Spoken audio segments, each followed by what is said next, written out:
Hello दोस्तों, नमस्कार। BPN institute of education channel में आप सभी का दिल से स्वागत है।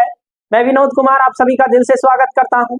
जैसा कि आपको पता है, सीईटी से संबंधित धमाका सीरीज में हम राजस्थान का भूगोल की चर्चा कर रहे थे। दोस्तों, धमाका सीरीज सीईटी स्पेशल चलाई गई है। दोस्तों, इसमें अधिक से अधिक लोगों को जोड़े ताकि सभी लोगों तक इन क्लासों को पहुंचाया जा सके। दोस्तों, सीईटी से संबंधित इस सीरीज में संपूर्ण कोर्स करवाया जाएगा। दोस्तों, तो आइए मेरे साथ शुरुआत कीजिए इस एक और क्लास की धमाका सीरीज में। दोस्तों, धमाका सीरीज के अंतर्गत हम अरावली पर्वतमाला की चर्चा कर चुके थे राजस्थान के भौतिक प्रदेश के अंतर्गत, जिसमें अरावली के बाद अब हम तीसरे नंबर का जो राजस्थान का भौतिक प्रदेश है उसकी चर्चा करेंगे। दोस्तों, पहले कुछ और महत्वपूर्ण चर्चाएं मैं कर लूं जो कि अरावली से संबंधित ही है। मैं बात करूं अरावली से संबंधित हमने महत्वपूर्ण चोटियां पढ़ी, जिसमें गुरु शिखर और बात करूं तो ऐसी महत्वपूर्ण बहुत सारी चोटियों की चर्चा हम कर चुके थे। इसी में आगे दोस्तों एक हेडिंग लगाएं, राजस्थान के दर्रे। राजस्थान के दर्रे जो हैं उन्हें भी हम इसी में पढ़ लेते हैं ताकि आसानी से समझा जा सके। सबसे पहले दोस्तों, राजस्थान के दर्रे पढ़ाने से पहले इनकी स्थिति देख लें कि कौन सा दर्रा कौन से जिले में पड़ता है।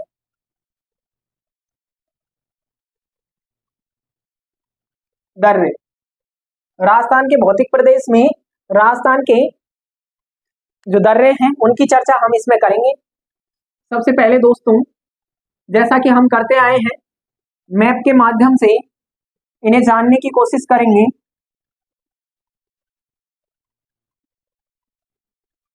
बात करूं अगर राजस्थान के मैप की, तो राजस्थान का जो मैप है दोस्तों, ये लगभग सभी को बनाना आना चाहिए।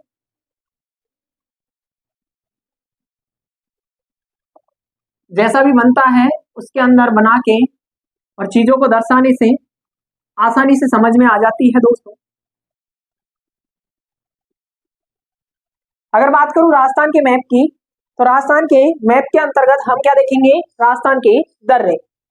सबसे पहले बात करूं दोस्तों दर्रों की, तो शुरुआत करूंगा मैं उदयपुर से। दोस्तों, उदयपुर के अंदर जो उदयपुर है,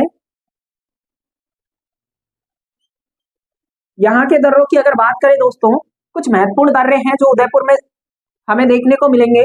जिसमें मैं बात करूं एक नंबर पे, तो एक नंबर पे बात करेंगे हम फुलवारी की नाल। फुलवारी की नाल, नाल मीन्स दर्रा ही होता है दोस्तों, है। दो नंबर पे अगर मैं बात करूं दोस्तों उदयपुर में, दो नंबर पे अगर दर्रे की बात करें तो एक दर्रा है दोस्तों उदयपुर में डेवर।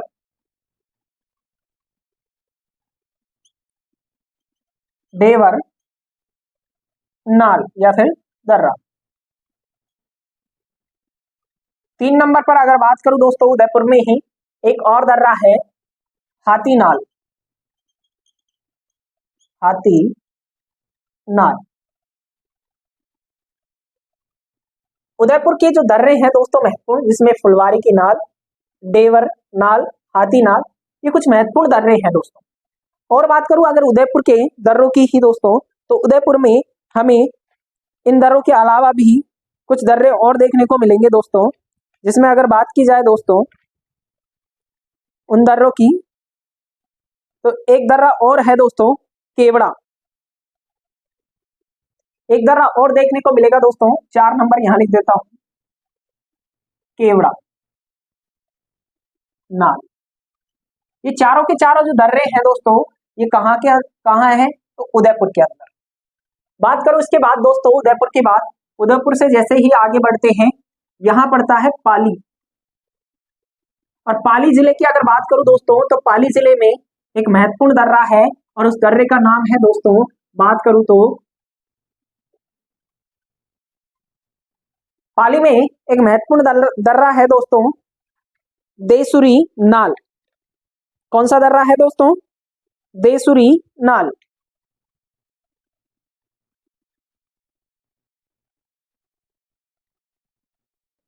देसुरी नाल दर्रा कहाँ पे है दोस्तों, बात करें तो पाली के अंदर। आगे अगर मैं बात करूं दोस्तों इसी से संबंधित, पाली के बाद अगर बात करें दोस्तों, यहाँ पे एक जिला पड़ता है ब्यावर। ब्यावर के दर्रों की अगर बात करें दोस्तों, तो ब्यावर में भी कुछ महत्वपूर्ण दर्रे हैं। जैसे अगर बात करूं दोस्तों महत्वपूर्णों में, एक नंबर पे अगर बात करूं दोस्तों मैं, तो एक दर्रा है यहाँ पे बरदर।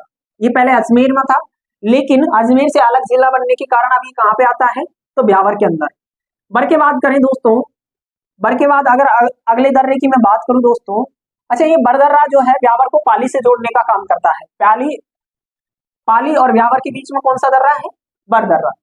इसके बाद और मैं बात करूं दोस्तों पाली के अंदर ही, तो एक दर्रा पड़ता है दोस्तों सुर्रा। सुरा भी लिख देते हैं, सुर्रा दर्रा। एक दर्रा और पड़ता है दोस्तों पाली के अंदर ही, परवेरिया। परवेरिया। तो बात करें ब्यावर की, ब्यावर के अंदर महत्वपूर्ण दर्रों की अगर बात करें दोस्तों, तो महत्वपूर्ण दर्रों में हम देखेंगे बरदर्रा, सुरा दर्रा और परवेरिया दर्रा। इसके बाद आगे बढ़े दोस्तों, इनके बाद में तो अगर आप देखोगे तो यहाँ पे एक जिला पड़ता है दोस्तों राजसमंद। राजसमंद। राजसमंद जिले के अंदर महत्वपूर्ण 4 दर्रे हमें देखने को मिलेंगे दोस्तों। उन 4 दर्रों की अगर बात करूं मैं राजसमंद में, कौन कौन से हैं, राजसमंद की 4 दर्रों की अगर बात करें दोस्तों, इधर लिख रहा हूं राजसमंद। राजसमंद के जो महत्वपूर्ण दर्रे हैं उनमें एक नंबर पे दर्रा आता है दोस्तों सोमेश्वर। सोमेश्वर नाल। सोमेश्वर नाल दर्रा। 2 नंबर पे अगर बात करूं दोस्तों, तो राजसमंद के अंदर ही 2 नंबर पे जो दर्रा पड़ता है, अगर उसकी बात करें दोस्तों, तो एक दर्रा और पड़ता है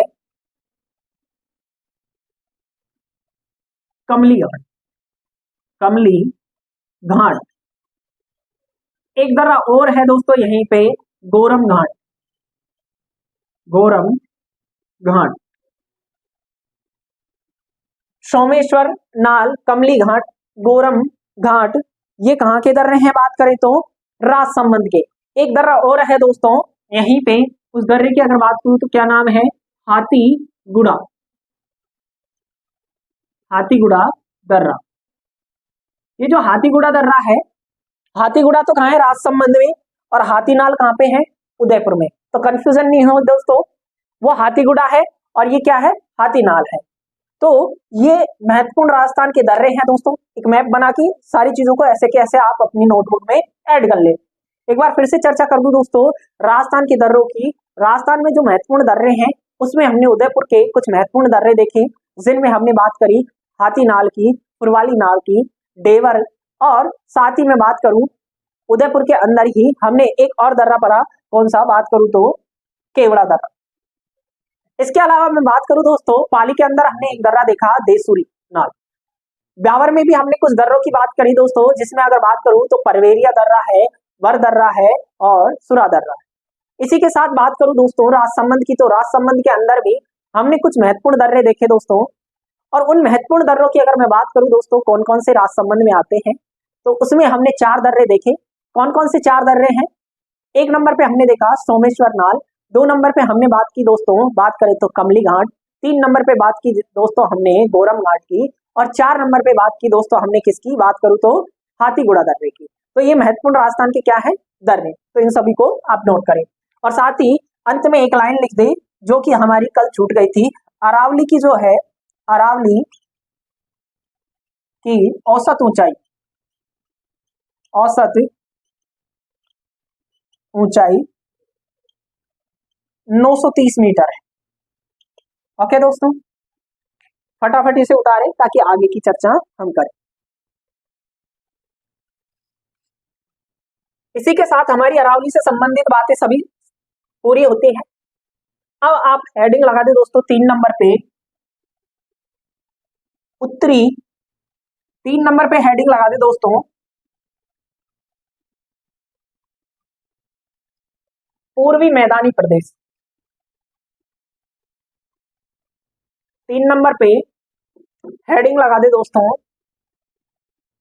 सी करके, पूर्वी मैदानी प्रदेश। इस पूर्वी मैदानी प्रदेश की अगर बात करूं दोस्तों, सबसे पहले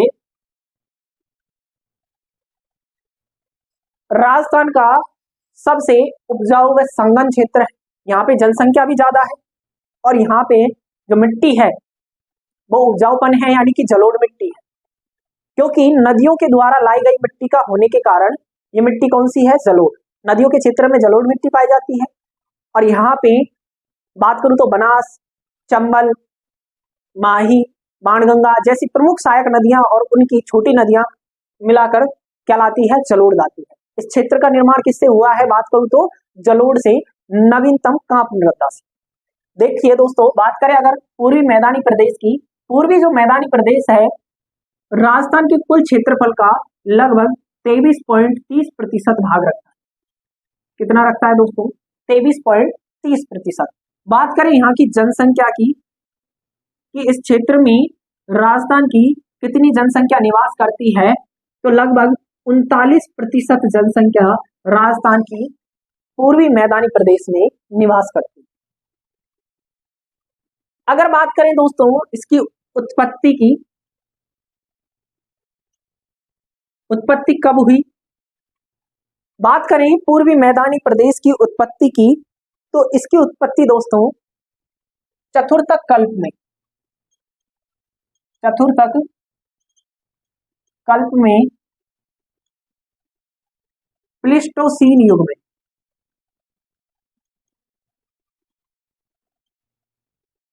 प्लीस्टोसीन युग में किसकी उत्पत्ति हुई, पूर्वी मैदानी प्रदेश की। इस पूर्वी मैदानी प्रदेश की और बात करूं दोस्तों, तो यहाँ पे इस पूर्वी मैदानी प्रदेश में संघन जनसंख्या पाई जाती है। जनसंख्या का बसाव बहुत ज्यादा है, इसलिए एक लाइन लिखे आप, पूर्वी मैदानी प्रदेश में संघन जनसंख्या पाई जाती है।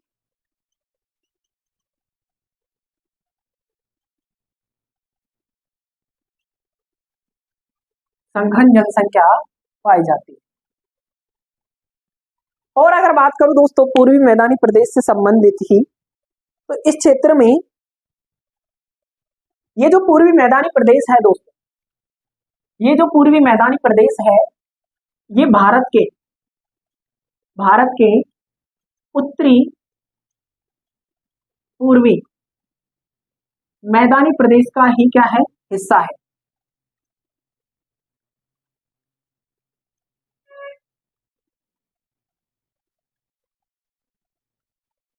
मैदानी प्रदेश का ही भाग है।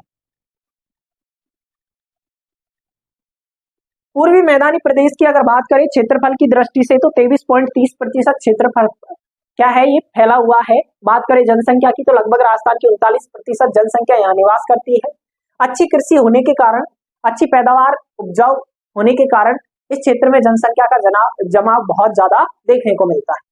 आगे बात करूं दोस्तों उत्पत्ति की, तो चतुर्थक कल्प के प्लीस्टोसीन युग में इसकी क्या होती है, उत्पत्ति होती है। जनसंख्या यहाँ कैसी पाई जाती है, संघन पाई जाती है। और ये क्षेत्र किसका भाग है, बात करें तो भारत के उत्तरी पूर्वी मैदानी प्रदेश का ही क्या है, हिस्सा है। आगे बात करें दोस्तों, इस पूर्वी मैदानी प्रदेश को अध्ययन के लिए आगे 2 उप विभागों में बांटा गया है, सॉरी 2 नहीं 3 उप विभागों। अध्ययन की दृष्टि से इसे 3 उप विभागों में बांटा गया है दोस्तों।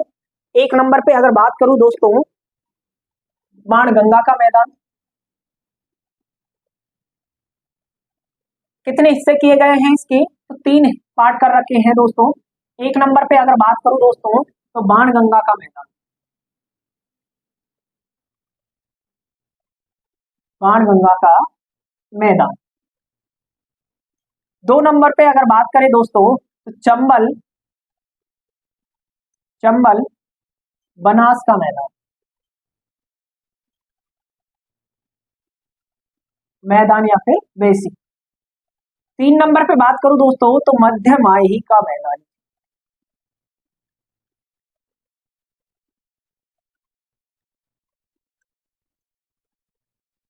पूर्वी मैदानी प्रदेश को 3 भागों में बांट रखा है, बाणगंगा का मैदान, चंबल बनास का मैदान और मध्य माही का मैदान। एक बार मैप में इनकी स्थिति देखिए दोस्तों। बात करें राजस्थान के मैप की, तो राजस्थान में मैप में आपको इस क्षेत्र की स्थिति देखने को मिलेगी दोस्तों।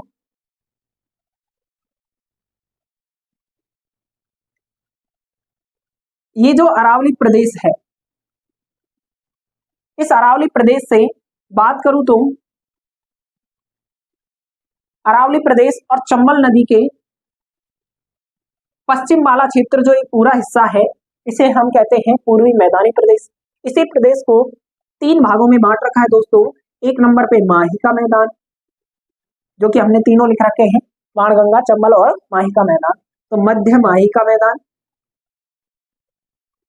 अगर बात करूं मध्य वाला जो ये क्षेत्र है, इसे दे रखा है दोस्तों चंबल और बनास का मैदान, चंबल व बनास का।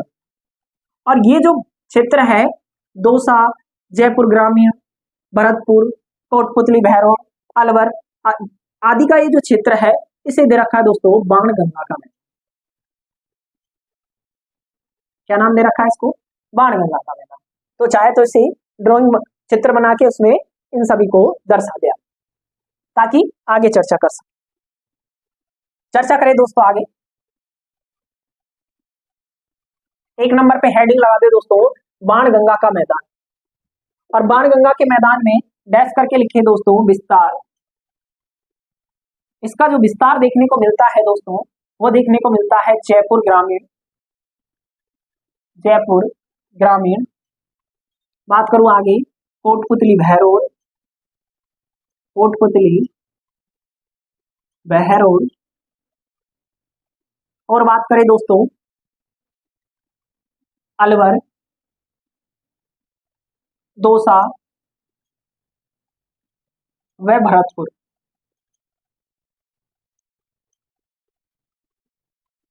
भरतपुर में बाणगंगा का जो विस्तार है दोस्तों, कौन कौन से क्षेत्र में आता है? जयपुर ग्रामीण, कोटपुतली बहरोड, अलवर, दौसा व भरतपुर। एक लाइन और लिखे दोस्तों, बाणगंगा का जो मैदानी प्रदेश है, इस प्रदेश में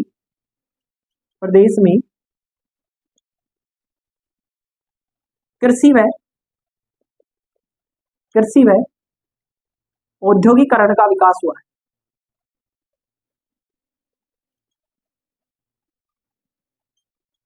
औद्योगिकरण का विकास हुआ है।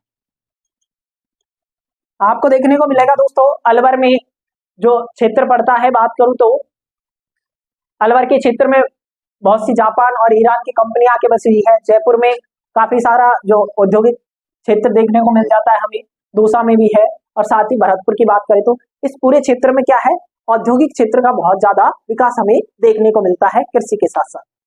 2 नंबर पे हेडिंग लगाए दोस्तों, ये थी हमारी किससे संबंधित चर्चा? बाणगंगा के मैदान से। आगे चर्चा करें दोस्तों दूसरे नंबर पे चंबल बनास का मैदानी प्रदेश।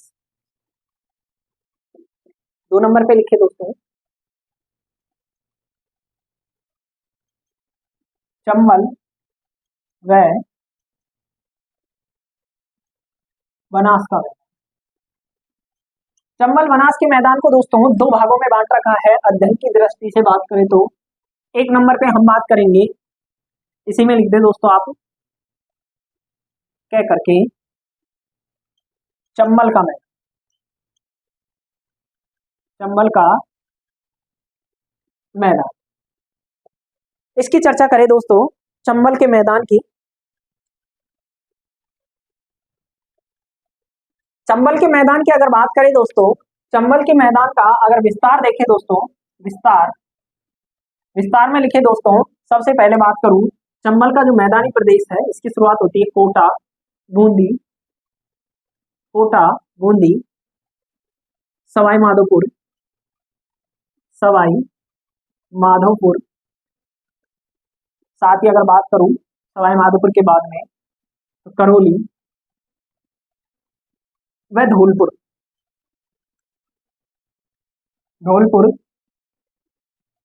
क्षेत्र पर विस्तार देखने को मिलता है।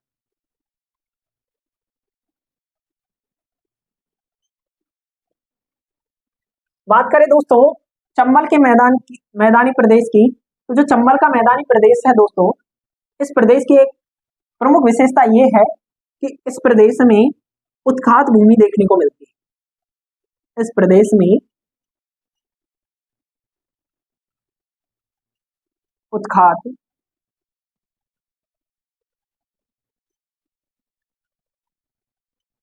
भूमि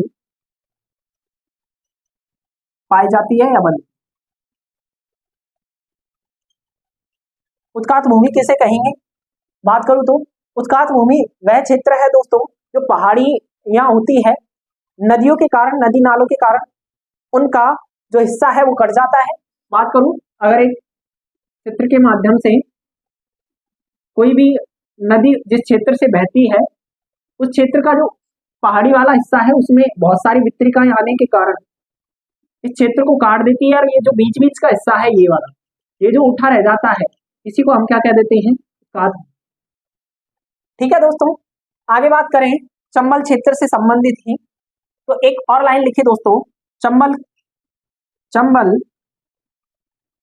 नदी क्षेत्र में बीहड़, गहरी गहरी खाइयां, बीहड़ प्रदेश पाया जाता। चंबल का मैदान से संबंधित ये महत्वपूर्ण चर्चाएं थी दोस्तों। इसी में चंबल और बनास के मैदान में 2 नंबर पे कह करके 2 नंबर पे हेडिंग लगा दे दोस्तों, बनास नदी का मैदानी प्रदेश। चंबल की चर्चा हो चुकी है, अब बात करेंगे किसकी? बनास नदी के मैदानी प्रदेश की। 2 नंबर पे हेडिंग लगाए दोस्तों, बनास का मैदानी प्रदेश।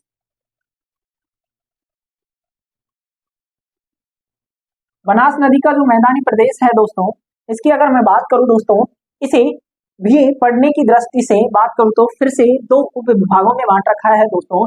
एक भाग है इसका, बात करूं तो एक जो भाग है इसका, उसकी बात करें तो 1 नंबर पे जो भाग कर रखा है इसका मेवाड़ क्षेत्र को, जिसमें चित्तौड़, भीलवाड़ा, शाहपुरा, बात करूं तो इन सभी का क्षेत्र आ जाता है, उदयपुर, सलूमगढ़, इन सभी का क्षेत्र किसमें आ जाता है? मेवाड़ क्षेत्र। मेवाड़ के अंदर लिखिए दोस्तों, विस्तार की अगर बात करें, इसके विस्तार विस्तार में लिखे सबसे पहले उदयपुर, उदयपुर, इसी से एक जिला बना है दोस्तों सलूमगढ़, सलूमगढ़, उदयपुर, सलूमगढ़। बात करें भीलवाड़ा, भीलवाड़ा, शाहपुरा जो इसी से बना है, शाहपुरा, व चित्तौड़, चित्तौड़, चित्तौड़गढ़ का नदीय क्षेत्र, नदीय क्षेत्र। मेवाड़ का जो विस्तार देखने को मिलता है दोस्तों बनास नदी के क्षेत्र के अंतर्गत, वो किन किन जिलों में देखने को मिलता है? उदयपुर, सलूमगढ़, भीलवाड़ा, शाहपुरा, और बात करूं मैं आगे चित्तौड़ के अंदर। बात करें इस मेवाड़ प्रदेश की, तो यहाँ की इस क्षेत्र में एक पठार मिलता है दोस्तों, उस पठार की अगर बात करूं, पीटमांड का पठार। किसका पठार देखने को मिलता है दोस्तों हमें? पीटमांड का पठार।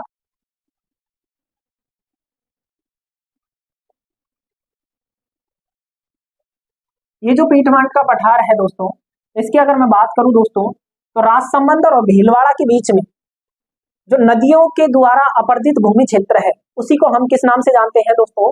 पीटमांड के पठार के नाम से। तो इसमें लिख दे दोस्तों, राजसमंद व भीलवाड़ा के बीच,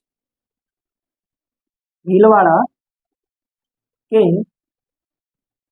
मध्य नदी अपर्दित क्षेत्र, नदी अपर्दित क्षेत्र।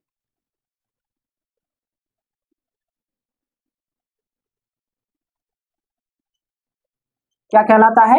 पीटमांट का पठार। आगे बात करें दोस्तों, इससे आगे अगर चर्चा करें दोस्तों, तो इसी के अंदर मेवाड़ के बाद में 2 नंबर पे आप हेडिंग लगाए दोस्तों। एक तो हमने पढ़ा इसमें दोस्तों मेवाड़ का प्रदेश, 2 नंबर पे लिखे दोस्तों बनास के मैदान में मालपुरा करौली का मैदान। 2 नंबर पे लिखे दोस्तों मालपुरा करौली का मैदान, करौली का। अगर मालपुरा करौली के मैदान की बात करूं दोस्तों, विस्तार की सबसे पहले हम बात करें इसमें, इसका विस्तार किन किन जिलों में देखने को मिलता है, तो सबसे पहले मैं बात करूं मालपुरा करौली के मैदान की, इसका हमें विस्तार देखने को मिलता है दोस्तों ब्यावर। ब्यावर के बाद बात करें दोस्तों, अजमेर से एक जिला बना है केकड़ी। केकड़ी के बाद बात करूं दोस्तों टोंक।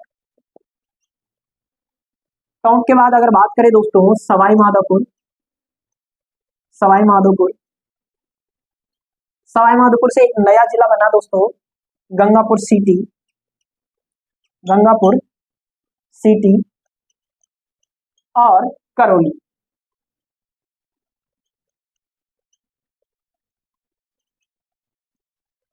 और करौली में इसका क्या देखने को मिलता है दोस्तों, हमें विस्तार देखने को मिलता है। कौन से क्षेत्र का?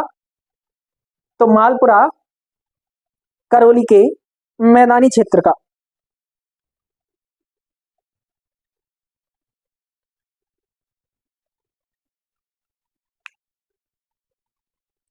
आगे बात करेंगे दोस्तों, इसके बाद आप हेडिंग लगा दे दोस्तों 3 नंबर पे। 2 नंबर पे हमने बात कर ली दोस्तों किसकी? चंबल बनास के मैदानी प्रदेश की। अब आप हेडिंग लगा दे दोस्तों 3 नंबर पे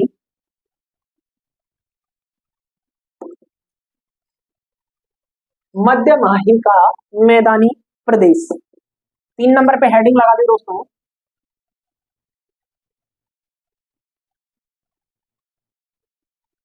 मध्य माही का मैदान। बात करें मध्य माही के मैदान की दोस्तों, इस मध्य माही के मैदानी प्रदेश की अगर मैं बात करूं दोस्तों, तो इसका विस्तार हमें 3 जिलों में देखने को मिलता है। कितने जिलों में दोस्तों? बात करें तो 3 जिलों में। कौन कौन से 3 जिले हैं? राजस्थान के जो दक्षिण के जिले हैं, बात करें तो 1 नंबर पे बांसवाड़ा। बांसवाड़ा विस्तार में लिख दे दोस्तों बांसवाड़ा, डूंगरपुर, डूंगरपुर व प्रतापगढ़। बांसवाड़ा, डूंगरपुर व प्रतापगढ़ में हमें किसका विस्तार देखने को मिलता है? मध्य माही नदी के मैदानी प्रदेश का। बात करें दोस्तों इस मध्य माही मैदानी प्रदेश का, तो इसी से संबंधित कुछ महत्वपूर्ण शब्द यूज किए जाते हैं दोस्तों।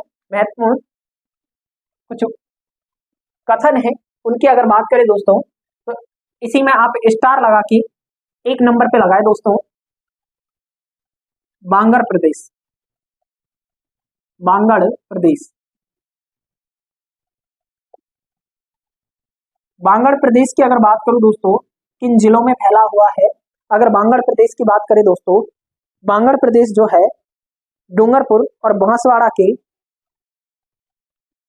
डूंगरपुर व बांसवाड़ा में क्षेत्र को क्या कहते हैं? बांगड़ प्रदेश। तो डूंगरपुर, डूंगरपुर व बांसवाड़ा का क्षेत्र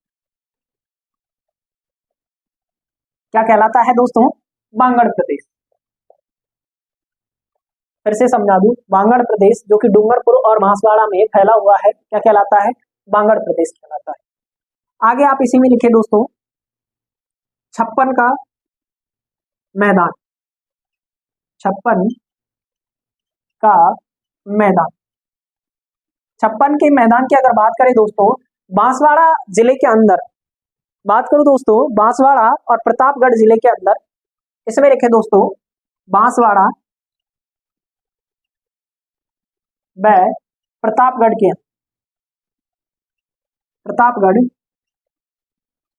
जिलों में बांसवाड़ा व प्रतापगढ़ जिलों में 56 नदी नाले पब्लिक गांवों को 56 के मैदान के नाम से जानते हैं। ये जो छोटे मोटे 56 नदी नाले हैं दोस्तों, इस क्षेत्र के 56 नदी नालों का जो क्षेत्र है उसी को हम किस नाम से जानते हैं? 56 के मैदानी प्रदेश के नाम से। एक बार फिर से बता दूं दोस्तों, बांसवाड़ा और प्रतापगढ़ के 56 नदी नालों का एक विस्तृत क्षेत्र है, उस क्षेत्र को ही हम 56 के मैदान के नाम से जानते हैं। आगे बात करें दोस्तों, हमने देखा बांगड़ प्रदेश, हमने देखा 56 का मैदान, और मैं बात करूं दोस्तों इसी में मध्य माही नदी के मैदानी प्रदेश में ही तो एक प्रदेश पड़ता है दोस्तों, कांठल प्रदेश। एक और लिखे दोस्तों, कांठल प्रदेश। कांठल प्रदेश, ये तो कांठल प्रदेश है दोस्तों, प्रतापगढ़ जिले में, प्रतापगढ़ जिले की अगर बात करूं तो प्रतापगढ़ जिले में माही नदी का जो तटीय प्रदेश क्षेत्र है, तटीय क्षेत्र कांठल प्रदेश किसे कहेंगे? प्रतापगढ़ जिले में माही नदी का जो तटीय क्षेत्र है वही क्या कहलाता है दोस्तों? कांठल प्रदेश कहलाता है। क्या कहलाता है दोस्तों? कांठल प्रदेश कहलाता है। एक और शब्द लिखिए दोस्तों, मेवल क्षेत्र। मेवल क्षेत्र, बात करूं मेवल क्षेत्र की दोस्तों तो बांसवाड़ा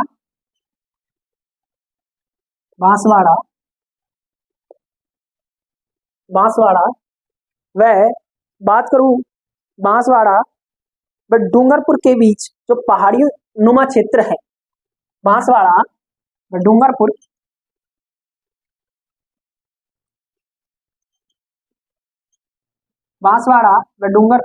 की पहाड़ियों का क्षेत्र, पहाड़ियों का क्षेत्र क्या कहलाता है?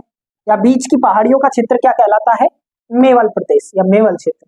पहाड़ियों के का क्षेत्र या पहाड़ियों के बीच का क्षेत्र, ठीक है दोस्तों, क्या कहलाता है? मेवल प्रदेश।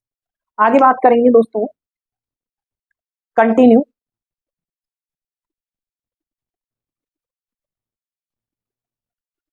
पूर्वी मैदानी प्रदेश से संबंधित जो महत्वपूर्ण चर्चाएं हैं दोस्तों, वो हमारी इसी के साथ समाप्त होती है दोस्तों। आगे हम चर्चा करें दोस्तों इसकी कंटिन्यू। आगे बात करें दोस्तों 4 नंबर पे डी लगा के आप लिख दें चौथे भौतिक प्रदेश की। चौथे भौतिक प्रदेश की अगर बात करूं दोस्तों, इसमें मैं जिसे नाम दे रखा दोस्तों दक्षिणी पूर्वी पठारी प्रदेश।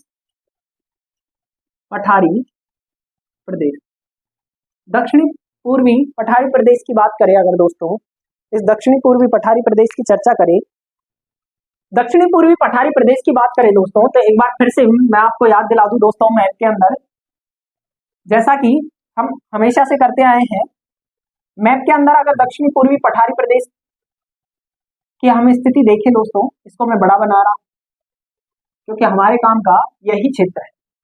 ये जो क्षेत्र है दोस्तों, चंबल नदी और विंध्यन कगार भूमि के पूर्वी दक्षिणी पूर्वी वाला हिस्सा, इसी को हमने 4 नंबर पे नाम क्या दिया है दोस्तों? बात करें तो दक्षिणी पूर्वी पठारी प्रदेश। इस दक्षिणी पूर्वी पठारी प्रदेश के भी दोस्तों 2 भाग कर रखे, अध्ययन के लिए कितने भाग कर रखे हैं दोस्तों? 2 भाग। अगर बात करूं इस दक्षिणी पूर्वी पठारी प्रदेश की, 1 नंबर पे इसका भाग आता है दोस्तों दक्षिणी। 1 नंबर पे बात करूं दोस्तों दक्कन का लावा क्षेत्र, लावा युक्त क्षेत्र, लावा से बना है दोस्तों, इसीलिए इसको क्या नाम दे देते हैं? लावा युक्त क्षेत्र। 2 नंबर पे विंध्यन कगार भूमि, विंध्यन कगार भूमि। तो 2 क्षेत्रों की इसमें हम चर्चा करेंगे दोस्तों। एक तो बात करेंगे किसकी, दक्कन के लावायुक्त पठारी क्षेत्र की, और एक बात करेंगे दोस्तों किसकी, विंध्यन कगार भूमि की। इसके अंदर मैं आपको बता दूं दोस्तों, जो ये वाला जो क्षेत्र है दोस्तों, इसी के साथ साथ ये पूरा क्षेत्र, इसमें हमें देखने को मिलेगा, जो मैंने डार्क कर दिया है दोस्तों, इसे नाम दिया जाता है दोस्तों 1 नंबर पे बात करें तो विंध्यन कगार भूमि, विंध्यन कगार भूमि। और ये जो नीचे वाला क्षेत्र है दोस्तों, इसी को कहते हैं दक्कन का लावायुक्त पठारी प्रदेश, पठारी प्रदेश।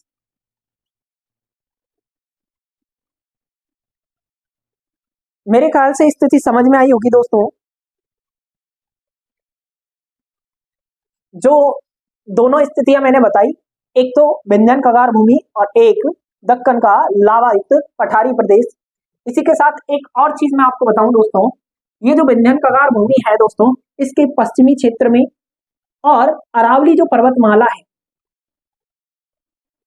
विंध्यन कगार भूमि में तो उसके क्षेत्र में पूरे में आ जाता है, लेकिन अरावली की बात करें तो अरावली के पूर्व में, ये पूर्वी क्षेत्र है, ये पश्चिमी है। इस पूर्वी क्षेत्र में बात करें तो एक भ्रंश पाया जाता है दोस्तों लंबे रूप में। इस भ्रंश को नाम दिया जाता है दोस्तों महान सीमा भ्रंश, महान सीमा भ्रंश, ग्रेट बाउंड्री फॉल्ट। ये जो महान सीमा भ्रंश है दोस्तों, इसकी अगर मैं बात करूं दोस्तों, तो चित्तौड़ से लेकर के और करौली तक के क्षेत्र में ये पूरा का पूरा विंध्यन कगार भूमि के साथ साथ हमें देखने को मिल जाता है। इसका विस्तार अगर बात करें तो चित्तौड़ से लेकर और करौली तक राजस्थान में देखने को मिलता है। करौली जिले तक कहां तक इसमें देखने को मिलता है, राजस्थान। तो ये छोटा सा चित्र बना दे ताकि आगे की चर्चा करें। सबसे पहले दक्षिणी पूर्वी पठारी प्रदेश की बात करें तो इसके विस्तार में लिख दे दोस्तों। सबसे पहले इसकी जो उत्पत्ति है उसकी भी चर्चा करेंगे और साथ में विस्तार की भी हम इसमें बात करेंगे। बात करूं दक्षिणी पूर्वी पठारी प्रदेश की, तो इसमें लिखे दोस्तों सबसे पहले इसके 2 भाग हैं जो कि हमने अभी लिखे, उसमें 1 नंबर पे आप लिख दे दोस्तों। 1 नंबर पे बात करें, 1 नंबर पे दक्कन का लावायुक्त क्षेत्र या लावा क्षेत्र।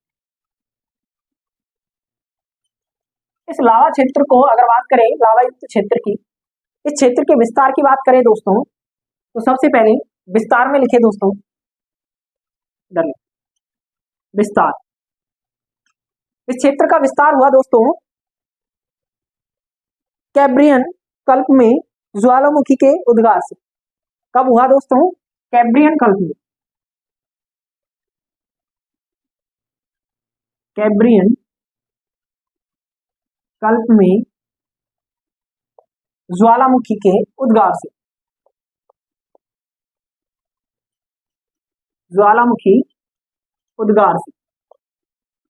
दक्कन का जो लावा क्षेत्र है, इसका जो निर्माण है, विस्तार है, उत्पत्ति है, वो किससे हुई है दोस्तों, बात करें तो ज्वालामुखी से। कौन से कल्प में, कैम्ब्रियन कल्प में। कहते हैं कि प्राचीन काल में ये जो दक्कन का लावा क्षेत्र है, इसका निर्माण ज्वालामुखी के फटने से जो लावा निकला, उसी लावा से इसका क्या हो गया, निर्माण हो गया। बात करूं दक्षिण के पठारी प्रदेश की, आगे इसी में जो दक्कन का लावा क्षेत्र पड़ रहे हैं, इसी की अगर मैं बात करूं आगे कंटिन्यू, इसके अगर हम बात करें इससे संबंधित, तो ये जो दक्कन का लावा क्षेत्र है, इस क्षेत्र में काली मृदा पाई जाती है। काली मृदा कैसे, ज्वालामुखी के कारण जो मृदा उत्पन्न हुई, ज्वालामुखी के कारण जो मृदा बनी, कौन सी मृदा बनी? काली मृदा। उस काली मृदा का जमाव कहाँ देखने को मिलता है हमें? दक्कन के लावा क्षेत्र में। तो इस क्षेत्र में काली मृदा पाई जाती है, काली, या फिर इसी को क्या कहते हैं दोस्तों? वर्टिसोल्स मृदा पाई जाती है।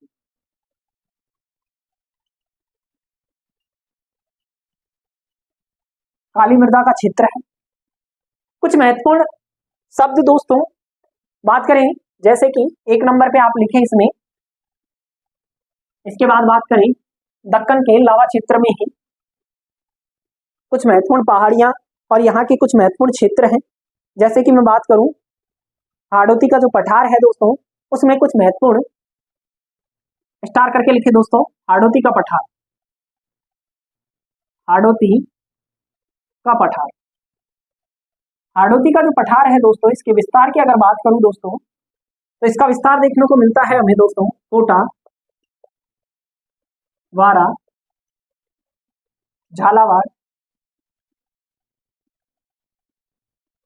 कोटा, बारा, झालावाड़, और साथ में बात करूं तो बूंदी। कोटा, बारा, झालावाड़ व बूंदी में इसका क्या देखने को मिलता है हमें? विस्तार देखने को मिलता है। कोटा, बारा, झालावाड़ व बूंदी के क्षेत्र को हम, जो पहाड़ी नुमा क्षेत्र है, उस क्षेत्र को हम कहते हैं दोस्तों हाड़ौती प्रदेश। आगे बात करें दोस्तों हाड़ौती प्रदेश की, इस हाड़ौती के प्रदेश में कुछ महत्वपूर्ण पहाड़ियां पाई जाती है दोस्तों, जिन्हें अलग अलग नामों से जाना जाता है। जैसे मैं बात करूं तो मुकुंदरा की पहाड़ियां, मुकुंदरा की पहाड़ी,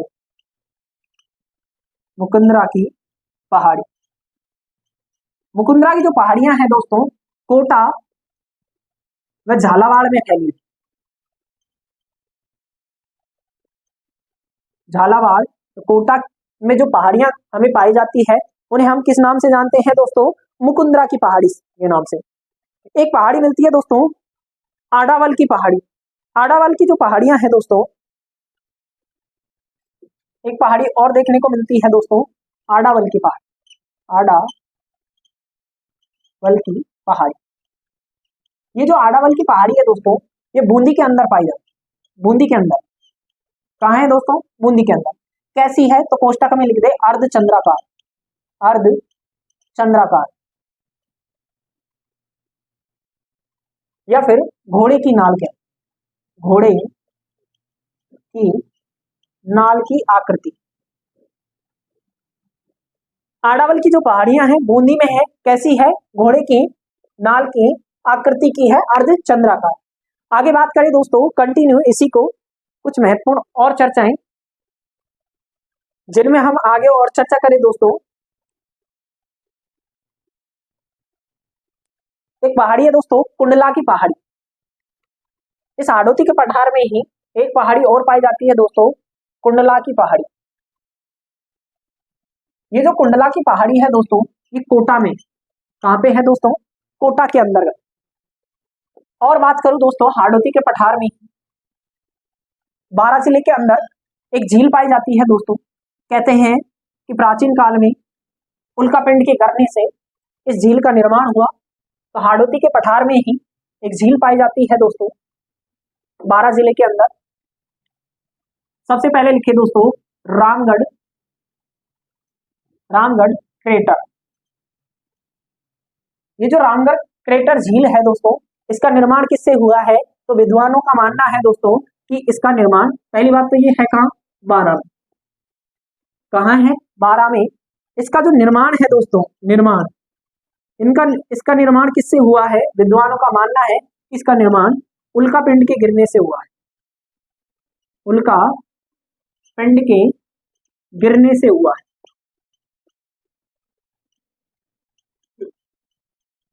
कहते हैं कि प्राचीन काल में एक उल्कापिंड आकर पृथ्वी से टकराया और वो कहाँ के गिरा? बारां जिले के क्षेत्र में।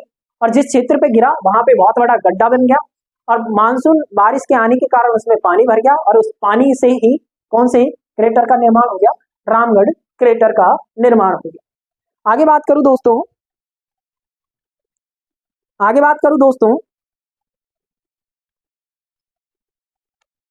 एक क्षेत्र है दोस्तों झालावाड़ में, एक क्षेत्र है डग गंधार, डग गंधार। ये जो डग गंधार क्षेत्र है दोस्तों कहां पे है? झालावाड़ के अंदर। झालावाड़ के अंदर इस क्षेत्र को क्या कहते हैं? डग गंधार के नाम से जाना जाता है। एक पठार है दोस्तों अंतिम, जो कि किससे संबंधित? दक्कन के लावा प्रदेश से संबंधित। एक पठार और लिखे दोस्तों, ऊपरमाल का पठार।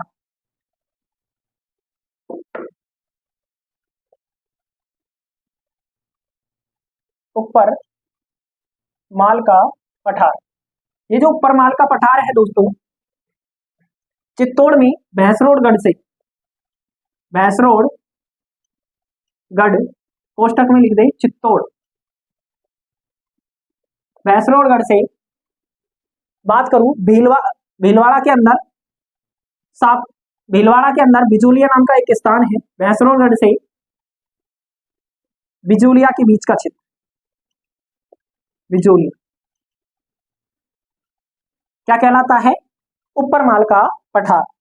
आगे बात करूं दोस्तों तो हेडिंग लगा दे 2 नंबर पे, विंध्यन कगार भूमि। बस 5 मिनट की क्लास हो रहा है दोस्तों। 2 नंबर पे हेडिंग लगा दे दोस्तों, विंध्यन कगार भूमि, कगार भूमि। इस विंध्यन कगार भूमि की बात करूं दोस्तों, सबसे पहले अगर बात करें इसके विस्तार की, तो विस्तार में लिख दे दोस्तों, इसका विस्तार देखने को मिलता है हमें, बात करूं तो विंध्यन कगार का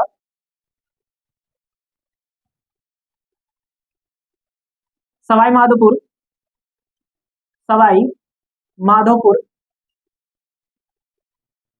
बात करें करौली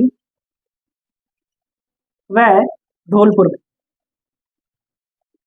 सवाई माधोपुर, करौली, धौलपुर का जो क्षेत्र है, वहां की जो पहाड़ियां हैं, उसी क्षेत्र को हम किस नाम से जानते हैं दोस्तों? विंध्यन कगार भूमि के नाम से जानते हैं। आगे बात करें दोस्तों विंध्यन कगार भूमि की, तो ये जो विंध्यन कगार भूमि है किससे बनी हुई है? अगर बात करें तो लाल बलुआ पत्थर से बनी, लाल बलुआ पत्थर से बनी, पत्थर से बनी है। बात करें लाल बलुआ पत्थर से किसका निर्माण हुआ है? इस प्रदेश का निर्माण हुआ है दोस्तों। आगे लिखें दोस्तों इसी में, ये जो बातें थी दोस्तों विंध्यन कगार भूमि से संबंधित। इसके बाद दोस्तों कुछ लाइनें और लिखे नीचे पैराग्राफ चेंज करके, जिसमें लिखे दोस्तों दक्षिणी पूर्वी पठारी प्रदेश से संबंधित ही है। अगर बात करूं विस्तार की, इसके विस्तार में क्षेत्रफल की, कितने क्षेत्रफल पर फैला हुआ है? क्षेत्रफल की अगर बात करें दोस्तों तो लगभग 6.59% क्षेत्र पर फैला हुआ है। 7% भी लिख देता है कभी कभी। बात करें दोस्तों जनसंख्या की, यहाँ कितनी जनसंख्या निवास करती है? तो राजस्थान की लगभग 11% जनसंख्या यहाँ पे निवास करती है। ये जो 2 महत्वपूर्ण बातें थी ये हमसे पीछे छूट गई दोस्तों, जिनकी चर्चा भी हमने यहाँ पे कर ली। दोस्तों इसी के साथ एक छोटी सी टर्म और लिख ले दोस्तों, जो कि हमने अभी चर्चा की, जिसकी दक्षिणी पूर्वी पठारी प्रदेश से संबंधित ग्रेट बाउंड्री फॉल्ट की महान सीमा भ्रंश, महान सीमा भ्रंश, इसी को ग्रेट बाउंड्री फॉल्ट कहते हैं। इसके अगर विस्तार की बात करें दोस्तों, इसमें लिख दे विस्तार कहां से कहां तक देखने को मिलता है? तो चित्तौड़ से लेके चित्तौड़गढ़, बूंदी, बूंदी के बाद बात करें तो सवाई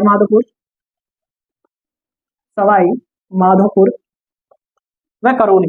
राजस्थान में सवाई माधोपुर व करौली विंध्यन कगार के साथ साथ, कगार के साथ साथ किसका विस्तार देखने को मिलता है हमें? महान सीमा भ्रंश का। एक लाइन और लिख दे दोस्तों, दक्षिणी पूर्वी पठारी प्रदेश व अरावली के मध्य स्थित है। अरावली के मध्य स्थित है।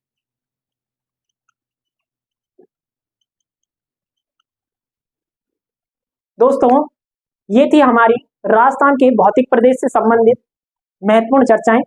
आगे हम इसी से संबंधित, हमने स्टार्टिंग में राजस्थान के भौतिक प्रदेश का 2 प्रकार से वर्गीकरण किया था, जिसमें एक भौतिक वर्गीकरण और एक हमने व्यक्तिगत वर्गीकरण किया था। तो व्यक्तिगत वर्गीकरण की चर्चा अगली क्लास में करेंगे। तब तक के लिए धन्यवाद। जय हिंद, जय भारत। दोस्तों, इस सीरीज को अधिक से अधिक फैला दें ताकि सभी बच्चों का भला हो सके। जय हिंद, जय भारत।